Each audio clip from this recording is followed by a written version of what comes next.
சேர்ந்த இளைஞர்கள், பெரியவர்கள், தாய்மார்கள் முதல்ல எல்லா அரசியல் கட்சியில் இருக்கணும் முதல்ல புரிஞ்சுக்கணும். நம்மளுடைய தோட்டை விட்டு, காத்த விட்டு, தொங்கட்டானை விட்டு, செயினை விட்டு, தாலியை கூட விட்டு நம்ம பிள்ளைகள் எல்லாம் படிக்க வச்சோம்ல. படிக்க வச்சவன் 15 ஆண்டுகள்ல அரசாங்கத்தினுடைய வேலைக்கு போகல. ஏன் போக முடியலன்னு உங்களுக்கு தெரியுமா? அத முதல்ல அந்த கேள்வியை முதல்ல உங்களுக்கு உருவாகணும். இந்த எஸ்சி அட்டவணை பட்டியலில் கிட்டத்தட்ட 69 சமூகங்கள், 74 சமூகங்கள் இருந்தது.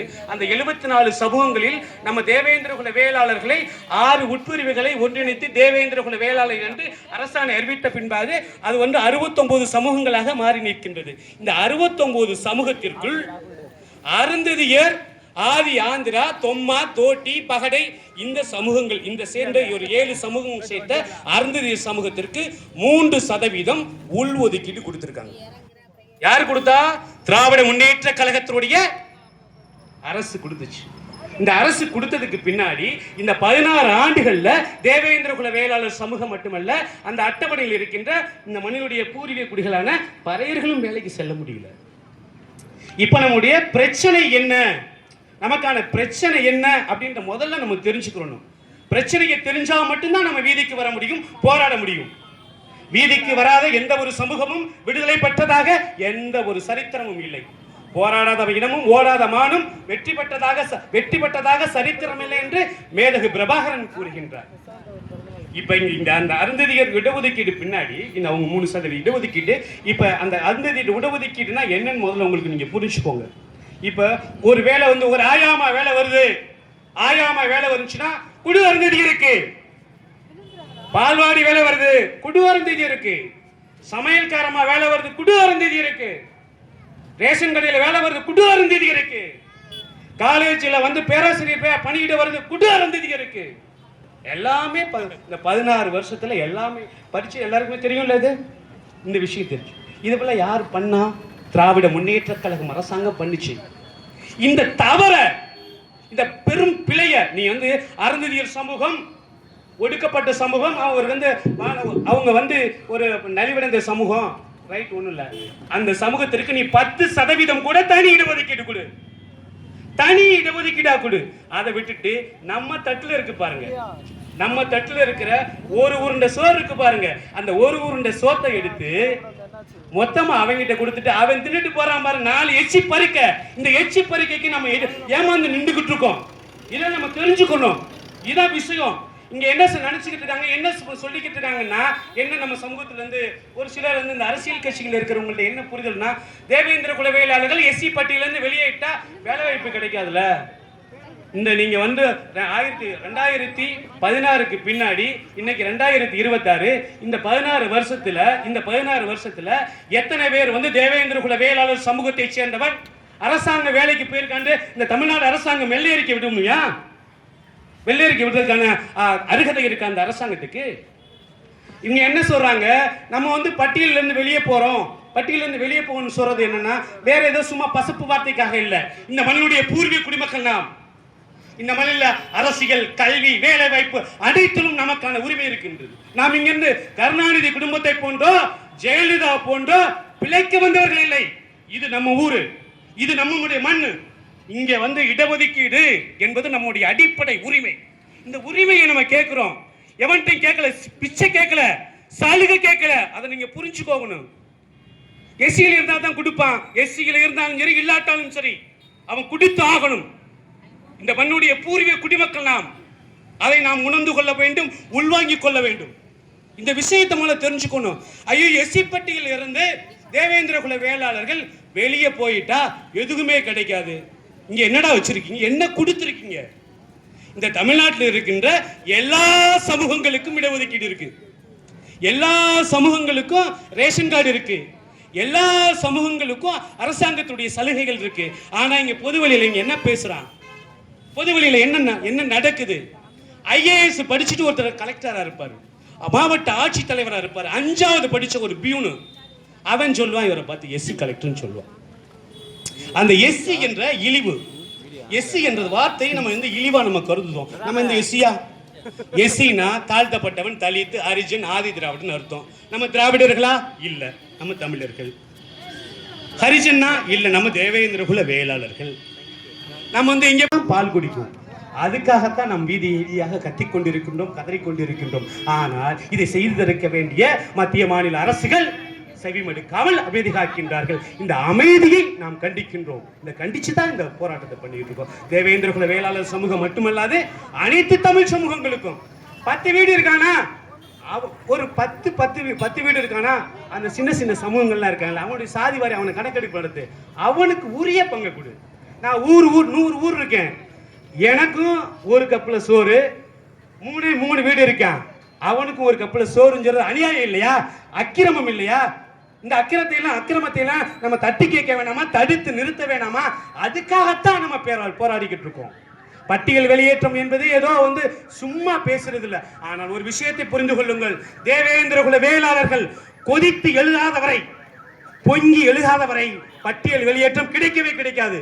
நீங்கள் போல ஒவ்வொருத்தரும் மனசுக்குள்ள நீங்க தம்பி பேசிட்டு போனார், நீங்க பெரியவங்க எல்லாம் அம்மா எல்லாம் உட்கார்ந்துருக்கீங்க, பெரியவங்க எல்லாம் உட்கார்ந்துருக்கீங்க. தம்பி அழகசாமி பாண்டியன் பேசிட்டு போனாரு, பட்டியல் வெளியேற்றம் ஒரு விஷயத்தை பேசிட்டு போனாரு. முதல்ல பட்டியல் வெளியேற்றம்னா என்ன? எஸ்சி பட்டியல இருந்து எங்களை விடுவிங்க, இதுதான் நம்முடைய கோரிக்கை. எஸ்சி பட்டியல இருந்து வெளியிட்டா எல்லாம் கிடைச்சிருமா? கிடைச்சிரும். ஆதி திராவிடன்னு ஒரு துறையை மட்டும் தான் வச்சிருக்காங்க. அதை தாண்டி அதையும் கூட ஒரு அம்மாவுக்கு கொடுத்துருக்காங்க. அதை கூட தென் மாவட்டங்களில் தேவேந்திர குல வேளாளர்கள் பெரும்பான்மையாக இருக்கும். இவனுக்கு கூட இங்கே இருக்கிறவங்க யாருக்கும் கூட அந்த அந்த அந்த கிரெடிட், அந்த மரியாதை கிடைச்சிருக்க கூடாதுன்னு அந்த தேவேந்திர குல வேளாளர்கள் ரொம்ப எண்ணிக்கை கண்மையாக இருக்கிற மேற்கு மாவட்டத்தை சேர்ந்த ராசிபுரத்தை சேர்ந்த ஒரு அம்மா கயல்வெளின்னு நினைக்கிறேன், அவங்கள வந்து அமைச்சராக போட்டு வச்சிருக்காங்க. தேவேந்திர குல வேளாளர்களுக்கு திமுக, அண்ணா திமுக, காங்கிரஸ், கம்யூனிஸ்ட் கட்சிகளில் எந்த ஒரு பிரதிநிதித்துவமும் இல்லை. என்னால் எந்த மேடையில் வேணாலும் என்னால் வந்து பகிரங்கமாக குற்றம் சாட்ட முடியும், அதை வந்து சேலஞ்ச் பண்ண முடியும். சொல்ல முடியுமா உங்களால்? அதிமுக யாராச்சும் மாநில பொறுப்பில் யாராச்சும் தேவேந்திர குல வேளாளர்கள் நீங்கள் வச்சிருக்கீங்களா? கம்யூனிஸ்ட் கட்சியில் யாராச்சும் நீங்கள் வச்சிருக்கீங்களா? பாரதிய ஜனதாவில் வச்சிருக்காங்க, பொன் பாலகிருஷ்ணன், சுபா நாகராஜனையும் வச்சிருக்காங்க. வேற எந்த கட்சியில சொல்லுங்க? இல்லை. அப்ப அரசியல் பிரதிநிதித்துவம் இல்லை, சமூக பிரதிநிதித்துவம் இல்லை. காலத்துக்கும் நாங்கள் உங்களுக்கு வந்து நம்ம ஓட்டு போட்டுட்டே இருந்தோம்னா அவ்வளவுதான். காலம் அடுத்த ஒரு எங்களை தலைமுறைக்கு அடுத்து வர தலைமுறையும் இப்படி காட்டுக்கட்டா கத்திக்கிட்டு தான் இருக்க முடியும். இதுக்கெல்லாம் ஒரு தீர்வு நோக்கி தான் நம்ம இந்த போராட்டத்தை நம்ம முன்னெடுத்துட்டு இருக்கோம். இந்த போராட்டம் இந்த இடத்துல இருந்து பேசிட்டு இருக்கோம். இந்த இடத்துல இருந்து பேசிட்டு இருக்கிறப்ப இன்னொரு விஷயம், அடுத்து இந்த ஞாயிற்றுக்கிழமை நான் வந்து ஞாயிற்றுக்கிழமை வந்து இங்கே வந்து நிற்கிறோம். அந்த நவீன் ஜீவன் பேக்கில் டீ சாப்பிட்டு இருக்கேன். தம்பி மானாமதுரையில் வந்து காவல்துறை கஸ்டடியில் ஒரு தம்பி எழுந்து போயிட்டாரு. மத்தியானம் 1 மணிக்கு ஒரு டீயை குடிச்சிட்டு ஓடுறேன். இங்கேருந்து தான் போகிறேன் நான் மானாமதுரைக்கு, இங்கேருந்து நான் போகிறேன். கேளுங்க. அப்போ அந்த தம்பி வேற ஒன்றும் இல்லை, இந்த ஆகாசுன்ற தம்பியுடைய படுகொலைக்கு நம்ம நீதி கேட்குறோம். ஆகாசுடைய படுகொலைக்கு நம்ம நீதி கேட்குறோம். என்ன அவன் பண்ணதுலாம் எந்த தவறுமே அந்த தம்பி பண்ணலைங்க. இந்த வயசுல என்ன சேட்டை பண்ணுவாங்களோ அந்த சேட்டை மட்டும்தான் அவன் பண்ணினான். அந்த ஏரியாவுக்குள்ள பிளாக்ல சரக்கு விற்கிறான், கஞ்சா விற்கிறான். அந்த கஞ்சா இந்த பேர் ஏரியாவுக்குள்ள வந்து விற்கக்கூடாதுன்னு சொல்கிறான். அந்த கஞ்சா விற்றவங்களாம் வந்து மண்டையில் தட்டி வரட்டி விடுறான். அவன் ஃபுல்லாக சேர்ந்துட்டு வந்து ஒரு பொய்யான ஒரு புகாரை கொடுக்குறான், என்னை வெட்டிட்டான் குத்திட்டான்னு சொல்லிட்டு. அந்த இறந்து போன தம்பியை வந்து இந்த ஊடகங்களும் இங்கே இருக்கிற இந்த உளவுத்துறையும் அவனை ரவுடின்னு அவன் பிஎஸ்சி கம்ப்யூட்டர் சயின்ஸ் படித்த தம்பிங்க. அவன் 26 வயசுங்க. அவன் 26 வயசுல ஒரு பையனை வந்து கூட்டிட்டு போய் அடிச்சு இந்த தமிழ்நாடு காவல்துறை வந்து அடிச்சு கொல்றாங்க. இப்ப கொல்றதுக்கு காரணம் என்ன? அதிகாரம் இல்லை, நம்மகிட்ட அதிகாரம் இல்லை. இங்க இன்னைக்கிட்ட எத்தனையோ நெஞ்சிருக்கும் படுகொலைகள் இங்க நடந்திருக்கு. உங்களுக்கு தெரியுமா? எத்தனை பேருக்கு தெரியும்? காட்டுப்பரமக்குடியில் பஞ்சாவரணம் என்ற 21 வயது இளம் பெண்ணை இங்க இருக்கின்ற ராமநாதபுரம் மாவட்ட காவல்துறை சுட்டுக் கொண்டது உங்களுக்கு தெரியுமா? எத்தனை பேருக்கு தெரியும்? தெரியுமா? தெரியாது. தெரிஞ்சுக்கணும். இங்க இந்த சமூகத்தினுடைய இந்த சமூகம் இந்த இடத்துல வந்து இன்னைக்கு முதுகுளத்தூர்லாம் அழகசாமி பாண்டியன் பேசுகின்றேன் என்றால் எனக்கு முன்னாடி இருக்கின்ற தலைவர்கள் போட்டுவிட்ட பாதை, இந்த சமூகத்தினுடைய ஒற்றுமை, இந்த சமூகத்தினுடைய வீரியமான போராட்டம், இந்த சமூகத்தினுடைய இழப்புகள் எல்லாம் சேர்ந்து இங்க நம்ம இந்த இடத்துல அழகசாமி பாண்டியன் உள்ளிட்ட அனைத்து தலைவர்களும் இங்க பேச வச்சிருக்கு, பேச முடியுது. ஒன்றும் இல்லை, தேவேந்திர குல வேளாளர் சமூகத்தை சேர்ந்த ஒரு 10 இளைஞர்களை காவல்துறை வாகனத்தில் ஏற்றிட்டு போறாங்க. இந்த போகக்கூடாதுன்னு மறைக்கிறாங்க. அந்த பொண்ணுக்கு வயசு 21. அந்த பொண்ணுக்கு பேர் காட்டுப்பரமக்குடி பஞ்சாவரணம். 1998 காவல்துறை சுட்டே கொண்டுச்சு. எத்தனை பேருக்கு தெரியும்? எத்தனை பேருக்கு தெரிஞ்சு? ஒரு விஷயத்தை தெரிஞ்சுக்கோங்க. 1957 இந்தியா சுதந்திரம் வாங்குச்சு. சுதந்திரத்துக்கு பின்னாடி காவல்துறையினாலால் அளவுக்கு அதிகமாக கிட்டத்தட்ட 69 பேர் தேவேந்திரகுல வேளாளர்கள் சமூகத்தை சேர்ந்தவர்கள் மட்டும் சுட்டு படுகொலை செய்யப்பட்டிருக்கின்றார். இதற்கு காரணம் என்ன தெரியுமா? தேவேந்திரகுல வேளாளர் சமூகத்தில் இருந்து தனி தொகுதிகளில் தேர்ந்தெடுத்து அனுப்பப்படுகின்ற சட்டமன்ற உறுப்பினர்கள், நாடாளுமன்ற உறுப்பினர்கள் இந்த படுகொலையை பற்றி என்னைக்குமே பேசுறதே இல்லை. பரமக்குடியில் 6 பேரை சுட்டு கொண்டானுங்க. எவனாச்சும் சட்டமன்றத்தில் பேசினானா? பேசல. 98 சுட்டு கொண்டானுவோ எவனாச்சும் பேசினானா? பேசல. ஐயா இமானுவேல் சேகரனுக்கு அரசு விழா கொடுங்க, மணிமண்டபம் அமைன்னு சொல்லிட்டு காலங்காலமா கத்திக்கிட்டு இருக்கோம். இப்பதான் நமக்கு அந்த கொடுத்துருக்கான். எவனாச்சும் இங்க இந்த தனி தொகுதியில் தேர்ந்தெடுத்து போன நம்மால் எவனாச்சும் இங்க பேசினானா? பேசல. பேசாததுக்கான காரணம் என்ன? இவன் அங்க இருக்கின்ற இங்க இப்ப இந்த பரமக்குடியா இருந்தாலும் சரி, மானாமதுரையா இருந்தாலும் சரி, அதே போல இங்க இருக்கின்ற விளாத்துக்குள்ள இவங்க என்ன பண்றாங்கன்னா, இருப்பதிலே ஒரு சிறந்த அடிமை. அவனுக்கு அந்த மாவட்ட செயலாளர் சொன்னா ஆமன் சொல்றது, மந்திரி சொல்றவனா ஆமன் சொல்றது, இவனை தான் அவன் தேர்ந்தெடுத்து வச்சிருக்கான். இப்ப நம்ம ஏன் எஸ்சி பட்டியலிருந்து வெளியேன்னா, எஸ்சி பட்டியலிருந்த முதுகுளத்தூர் பொது தொகுதியில் சோ பாலகிருஷ்ணன் அப்போ 1991 ராஜீவ்காந்தி படுகொலை அப்ப அவர் வெற்றி பெற்றாரு. யாரு? காங்கிரஸ் கட்சி சார்பில் வெற்றி பெற்றாரு. நம்மளுடைய தலைவர் ஜான் பாண்டியன் அவர்கள். அவர் வெற்றி பெற்றவர் சோ பாலகிருஷ்ணன் பெற்ற வாக்குகள் 40,000. அண்ணன் ஜான் பாண்டியன் பெற்ற வாக்குகள் 29,800. 11,000 வாக்குகள் வித்தியாசத்தில் தான் சோ பாலகிருஷ்ணனே எனக்கு ஜெயிக்க முடிஞ்சுச்சு. இன்னைக்கு ஆட்சியில் இருக்கிற அண்ணா திமுக, இன்னைக்கு இருக்கிற ஆட்சியில் இருக்கிற திமுக 4வது இடமோ 5வது இடமோங்க. அன்னைக்கு இருந்த ஒற்றுமை உங்களுக்கு எங்க போச்சு? அன்னைக்கு ஒற்றுமையை நின்றோம்ல. அன்னைக்கு ராஜீவ்காந்தி படுகொலை செய்யப்படலைன்னா இந்த முதுகுளத்தூர் சட்டமன்ற தொகுதியுடைய எம்எல்ஏ அண்ணன் மரியாதைக்குரிய ஜான் பாண்டியன் இருந்திருப்பார். அதே போல 1996 கொடியங்குளம் அடித்து படுகொலை செய்யப்பட்ட போது தேவேந்திரகுல வேளாளர் கூட்டமைப்புடைய பிரதிநிதியாக மரியாதைக்குரிய டாக்டர் கிருஷ்ண இடஒதுக்கீட்டுல இந்த 16 வருஷத்துல நமக்கு எந்த வேலையும் போக முடியல. நீங்க அந்த ஷெட்யூலை எடுத்து பார்த்தீங்கன்னு வச்சுக்கோங்களேன். இந்த அரசு நேற்றைய தினம் முந்தைய தினம் கூட அழகப்பா பல்கலைக்கழகத்தில் ஒரு பேராசிரியர் பணியிட வருது. அந்த பேராசிரியர் பணியிடமும் அறுதிக்கு தான் போகுது. அப்ப இங்க என்ன நடக்குது, என்ன செய்யணும்? இந்த போற கட்சி தான் இதெல்லாம் காரணம். வேற யாரும் அடிச்சுட்டு போறாங்கல்ல, இந்த கட்சி தான் காரணம். இவரு இன்னைக்கு இந்த அடிச்சுட்டு போனா யார் போட்டா ஓட்டு? இவரை யாருக்குமே ஓட்டுக்குள்ள, எந்த ஊருக்குள்ள ஓட்டுக்குள்ள உள்ள இவருக்கு ஓட்டு போட்டு ஜெயிக்க வச்சுதாரு. நம்ம ஓட்டை வாங்கி இவர் ஜெயிச்சுட்டு நம்ம தலைவர் இவருக்கு வர பேசுறாரு. இவருக்கு யார் ஓட்டு போட்டா? இவர் எந்த ஊருக்குமே வஜ்ரா வாகனத்துல பயந்துகிட்டு தானே ஓட்டு கேட்டு போனாரு. இவர் ஊருக்குள்ளே விடலையே. தேவேந்திரகுல வேளாளர்களும் கோணார்களும் மட்டும்தானே ஓட்டு போட்டாங்க. ஆனா இதுவரை இவர் 5 வருஷம் அமைச்சரா இருந்திருக்காரு, எம்எல்ஏ இருந்திருக்காரு. தேவேந்திரகுல வேளாளர்களுக்காண்டி எனக்காச்சும் பேசியிருக்காரா? நான் அழகர்சாமி பாண்டியன் அரசியல் பேச விரும்பவில்லையே, அரசியல் பேசல. அழகர்சாமி பாண்டியன் ஏன் இன்னைக்கு தைரியமா திராவிட முன்னேற்ற கழகத்தையோ, அண்ணா திராவிட முன்னேற்ற கழகத்தையோ, பாரதிய ஜனதாவையோ, காங்கிரஸையும் நான் பேச முடியும். ஏன் பேச முடியும்னா, நான் இதுவரை எந்த தேர்தலிலும் எந்த கட்சிக்காரன் வீட்டிலையும் உனக்கு நான் ஆதரவு தரேன், உங்களுக்கு நான் கூட்டணியில் நிற்கிறேன், உங்களோட நான் உங்களுக்கு தேர்தல் வேலை பார்க்குறேன்னு 5,000 ரூபாய்க்கோ 10,000 ரூபாய்க்கோ நான் போய் என்னுடைய அடையாளத்தையும் இந்த சமூகத்தையே நாம் அடகு வைக்கல. அந்த தைரியத்தோட, அந்த திமிரோட நான் பேசுறேன். அந்த திமிரோட பேசுறேன்னா, அந்த திமிர் தான் நான் பேசுறேன்னா. கண்ணப்பன இருக்கிற யாரா வேணா இருக்கட்டும், அவர் இன்னைக்கு தான் மந்திரி. நீங்க 1 மாசம் கழிச்சவன யாரு மந்திரியா இருக்கணும் நீங்க தான் தீர்மானிக்கணும். அவர் இல்ல, நீங்க தான் தீர்மானிக்கணும். இப்ப தேவேந்திரகுல வேளாளர் சமூகம் தொடர்ச்சியாக இப்ப வேலை வாய்ப்பில் அவங்களுக்கு கூடிய பிரதிநிதித்துவம் இல்ல. அரசியல்ல கிட்டத்தட்ட திராவிட முன்னேற்ற கழகத்தில் மாநில பொறுப்புகளில் தேவேந்திரகுல வேளாளர்கள் யாருமே இல்ல. மாவட்ட பொறுப்புகளில் தேவேந்திரகுல வேளாளர்கள் யாருமே இல்ல. முதுகுளத்தூர் சட்டமன்றத்தில் 3 ஒன்றியம் இருக்கு. ஒவ்வொரு கட்சிக்கா நான் சொல்றேன், உங்களுக்காக தான் நான் பேசுறேன். என்னன்னா, முதல்ல இங்க நடக்கிற அரசியல் மூலம் தெரிஞ்சுக்கோங்க. 200 ரூபாயும் 300 ரூபாயும் இல்ல அரசியல். உங்களுடைய அடிப்படை உரிமை இங்க நடக்கிற அப்பட்டமான சாதிய அரசியலை நீங்கள் உள்வாங்காமல், புரிந்து கொள்ளாமல் ஒருபோதும் தேவேந்திரகுல வேளாளர்களுக்கு விடுதலை கிடைக்காது, உரிமை கிடைக்காது.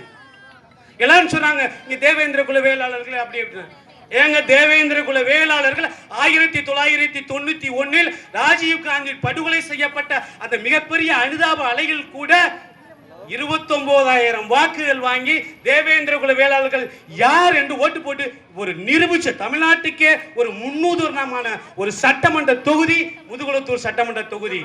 அந்த 29,000 ஓட்டு வாங்கினவர் நம்முடைய மரியாதைக்குரிய தலைவர் அண்ணன் ஜான் பாண்டியன் அவர்கள். இதெல்லாம் வந்து வரலாறுங்க, இதெல்லாம் வரலாறு.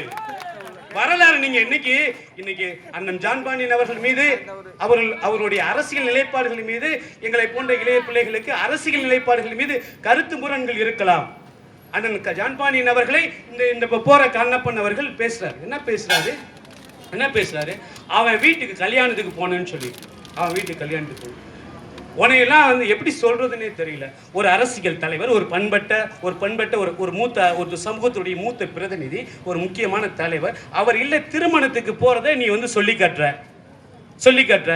நீலாம் இந்த ஒரு கல்யாணத்துக்கு போறதை சொல்லி காட்டுற. நீ எப்படி இந்த சமூக கமுதி கல்லாடி திமுகவுல யாராச்சும் ஒரு ஒன்றிய செயலாளர் கொடுத்திருக்கானா? இல்ல. அண்ணா திமுகவுல கொடுத்திருக்கானா? இல்ல. கமுதியில 4 ஒன்றிய செயலாளர் போட்டிருக்கான். 4 பேருமே அவன் சாதிக்காரன், மறவர்களை தான் போட்டிருக்கான்.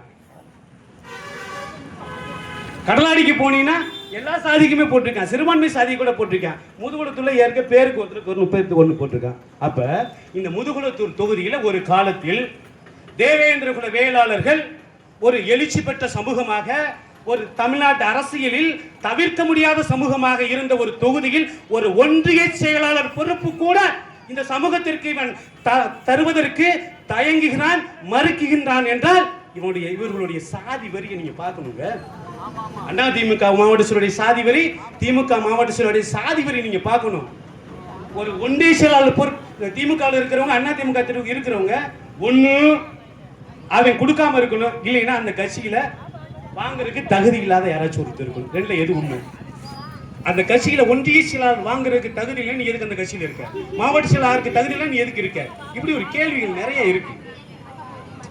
இப்ப நீங்க பார்த்தோம்னா தேவேந்திர குல வேளாளர்கள் தொடர்ச்சியாக போராடிக்கிட்டே இருக்கும். நீங்க பாத்தீங்கன்னு வச்சுக்கோங்களேன், இந்த போராட்டத்துக்குள்ள காரணம் என்னன்னு பாத்தீங்கன்னு வச்சுக்கோங்களேன், ஆட்சிக்கு அதிகாரத்துல எவன் தேய்ச்சி கொடுத்துருவான், ஓட்டை எவனுக்காச்சும் போட்டுருவான். ஆனா காலத்துக்கு நம்ம வந்து கத்திக்கிட்டு இந்த ரோட்லயே கத்திக்கிட்டு வெட்டிக்கிட்டான், குத்திக்கிட்டான், ரேஷன் கடை இல்ல, ரோடு இல்ல, தண்ணி இல்ல, பைப் இல்ல. இது எத்தனை காலத்துக்கு நீங்க பேச போறீங்க?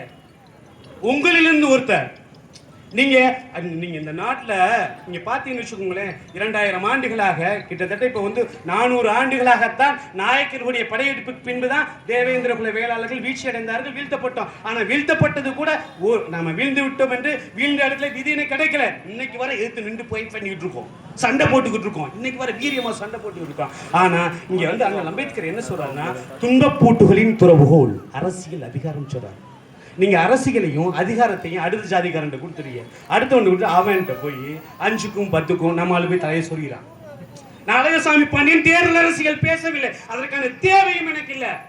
நீ என் கட்சியில் என் சாதியில் இருக்கிறவனுக்கு ஒன்றிய செயலாளர் பொறுப்பு என்னாச்சு? மாவட்ட செயலாளருக்கு தேவேந்திர குல வேளாளருக்கு தமிழ்நாட்டில் எவனுக்குமே தகுதி இல்லையா? திமுக அண்ணா திமுக தகுதியே இல்லையா? திமுகவில் நீங்க பாத்தீங்கன்னு வச்சுக்கோங்களேன், காங்கிரஸ்ல பாத்தீங்கன்னா இதே நிலைமை தான். பாரதிய ஜனதா கட்சியில பாத்தீங்கன்னு வச்சுங்களேன், ஒரு பறையர் கூட அட்டமணி சகோதரம் இருக்கிற பறையர் வந்து தலைவராக இருந்திருக்காரு, அருந்ததி சமூகத்தை சேர்ந்த ஒரு தலைவர் வந்திருக்காங்க. இவன் ஒண்ணுமே இல்லாம பிஜேபி நான் பிஜேபி இவன் கத்திட்டு கிடக்கான். இப்ப எங்கன்னா அரசியல் புரிதல் இல்லாம இருக்கு. இதை இங்க இருக்கின்ற எல்லா அரசியல் கட்சிக்குமே தேவேந்திர குல வேளாளர்களை ஓட்டு போடும் கூட்டமாக, ஓட்டு போடும் இயந்திரமாகத்தான் மாற்றுது. இந்த தேவேந்திர குல வேளாளர்களின் பட்டியல் வெளியேற்ற கோரிக்கை என்பது என்னன்னா, தேவேந்திர குல வேளாளர்கள் அடுத்த கட்டத்திற்கு அரசியலை நோக்கி நகர்வதற்கான, பொருளாதாரத்தை நோக்கி நகர்வதற்கான, வேலை வாய்ப்பை நோக்கி நகர்வதற்கான முன்னகர் நம்ம அடிப்படை புரிதல், அடிப்படை சமூக மாற்றத்திற்காகத்தான் நம்ம பேசிட்டு இருக்கோம், நம்ம போராடிக்கிட்டு இருக்கோம். இதை நீங்க புரிஞ்சுக்கணும். முதல்ல நம்ம தேவேந்திர குல வேளாளர் சமூகத்தினுடைய விடுதலை தான். இந்த தேவேந்திர குல வேளாளர் சமூகம் தான் தமிழினத்தினுடைய மூத்த சமூகம், மூத்த பையன் தமிழ் குடி. தேவேந்திர குல வேளாளர் சமூகத்தினுடைய அரசியல் விடுதலை தான் தமிழினத்தினுடைய அரசியல் விடுதலை. இப்ப தேவேந்திர குல வேளாளர்கள் தொடர்ச்சியா தேவேந்திர குல வேளாளர் சமூகத்தை ஒரு அடக்கி வச்சிருக்கான், அப்படியே அடிச்சு வச்சிருக்கான், அப்படியே வச்சிருக்கான். ஏன்னா இவன் வீர் கொண்டு எழுந்துட்டான்னா இவனால தாங்க முடியாது. இதுக்கு வந்து தேவேந்திர குல வேளாளர்கள், அந்த தேவேந்திர குல வேளாளர்கள்ட்ட உளவியலா ஒரு சிக்கல், உளவியலா ஒரு பார்வை, ஒரு விஷயத்தை திணிக்கிறது. ஐயோ இவங்க இங்க போயினா அது கிடைச்சிடாது, இங்க போனா இது, இவனுங்க அப்படி பேசுறாங்க, இப்படி பேசுறாங்க. என்னடா பேசுறீங்க, என்ன பேசுறீங்க நீங்க சொல்லுங்க. எங்கிருந்து ஆந்திராவில் இருந்து பிழைக்க வந்தவன் நீங்க ஆடுறீங்கடா, கர்நாடகால இருந்து ஆட வந்தவன் நீ ஆடுறீ, நீ போல இந்த மண்ணை ஆள்றீல, நாங்க இந்த மண்ணுடைய பூர்வீகக்கூடிய 23 மாவட்டங்களில பெரும்பான்மை சமூகம்ங்க. எவன் ஜெயிக்கணும், எவன் தோக்கணும், எவன் அமைச்சராகணும், எவன் மந்திரி ஆகணும், எவன் எம்எல்ஏ ஆகணும், சேர்மன் ஆகணும், எதை எல்லாத்தையும் தீர்மானிக்கிற இடத்தில் தேவேந்திர குல வேளாளர்கள் இருக்கும். ஆனா எங்க ஓட்ட புள்ள நீ செல்லாத ஓட்டா நினைச்சுக்கிட்டு இருக்க, செல்லாத ஓட்டா நீ பார்த்துக்கிட்டு இருக்க. இதான் இங்க பிரச்சனை. நீங்க உங்களுடைய ஓட்டு என்ற ஆயுதத்தை நீங்க சரியா பயன்படுத்துங்க. சரியா பயன்படுத்தினாதான் ஒவ்வொரு சமூகத்துக்கும். இப்ப ஒரு உதாரணத்துக்கு சொல்றேன். முஸ்லீம் சமூகம் ஒரு கோரிக்கை வச்சாங்கன்னு வச்சுக்கோங்களேன், அவங்களுக்கு வந்து 3% இடஒதுக்கீடு கொடுத்துருக்காங்க. 3% இடஒதுக்கீடு அவங்களுக்கு வந்து இடஒதுக்கீட்டு கோரிக்கையை ஆதரிக்கலைன்னா முஸ்லீம்கள் ஓட்டு போட மாட்டாங்கன்னு பயம் இருக்குல்ல அவங்களுக்கு, பயம் இருக்குல்ல அவங்களுக்கு. கிறிஸ்தவர்களுக்கு 3% இடஒதுக்கீடு கொடுத்தாங்க, அவங்க மாட்டேன்னு சொல்லிட்டாங்க. அறந்ததிற்கு 3% உள்ஒதுக்கீடு கொடுத்தாங்க, அவங்க போராடிக்கிட்டு இருக்காங்க. இப்ப வன்னியர்களுக்கு வந்து 10% இடஒதுக்கீடு கொடுத்திருக்காங்க. அப்ப நாம அழுத புள்ள தான் பால் குடிக்கும், அழுத புள்ள